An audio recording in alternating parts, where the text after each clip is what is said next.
Ang oras sa inyo lahat mga store, yung sa nag-request nga pala ng ng kung paano magdugsong ng ng OC. At ngayon mga store, ito papakita ko na sa inyo kung paano magdugsong.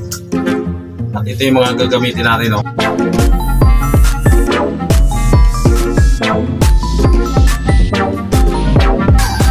Gagamitin natin pag magdudugsong tayo ng ng OC, DC connector, siyempre, no, coupler.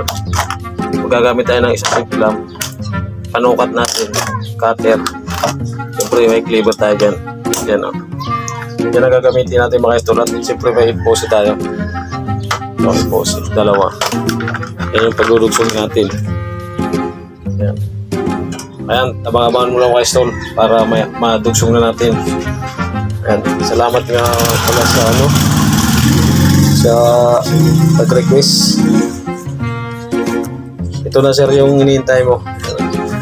Sir, pag magdudugsong tayo ng fiber, gamit tayo ng clamp. Gamit tayo ng clamp isa. Pabahak natin. Pabahak natin lahat yan. Kasi yan yung idudugsong natin eh. Tapos itong kabila ganun din.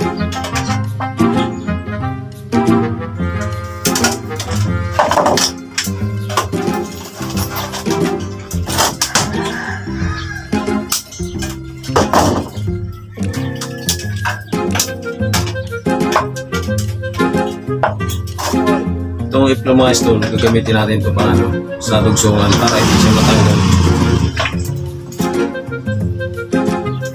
Diba ito mga stone, ito sabit natin yung isa. Tapos ilalak natin. Yan, para sa dugsong yan mga ka-stone.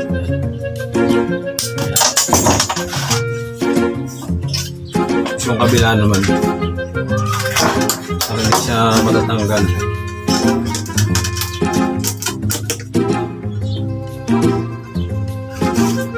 Ikot na natin ang isang ikot.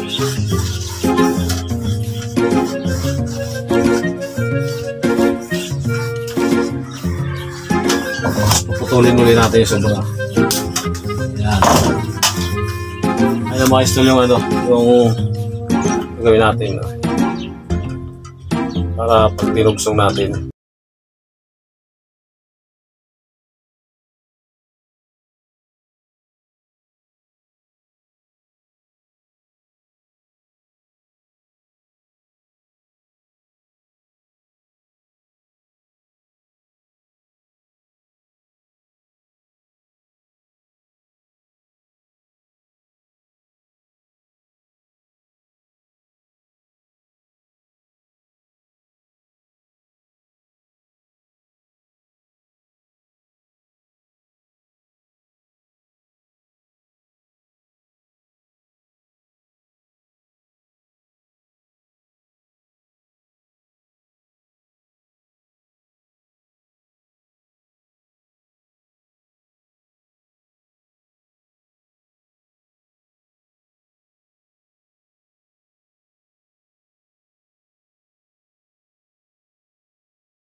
clam. Ganyan kami magdugsong mga ka-install ng ano, ng epoxy. Ayan. Kailangan mahaba kasi may allowance. Ayan. Kailangan may allowance yan mga ka-install. Lagay ng coupler. Ay mga ka-install, okay na yung ano, yung pinaka-napakita ko na sa inyo yung ano, yung kung paano magdugsong ng ano, isang sa epoxy. Yan. Yan. At ito yung e-plum. Ayan. Nice na. Shoutout nga pala sa ano, sa nag-request. Yan, maraming salamat sir. Okay na yung ano, yung pagtugsong na ipakita ko na yan. Ito tawag dito sir, ano, coupler, connector, tapos lip clamp, fiber clamp yan.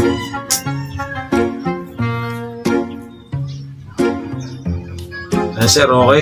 Okay na po. Yan, maraming salamat sir sa ano, sa walang sawa pagsuporta sa channel ko.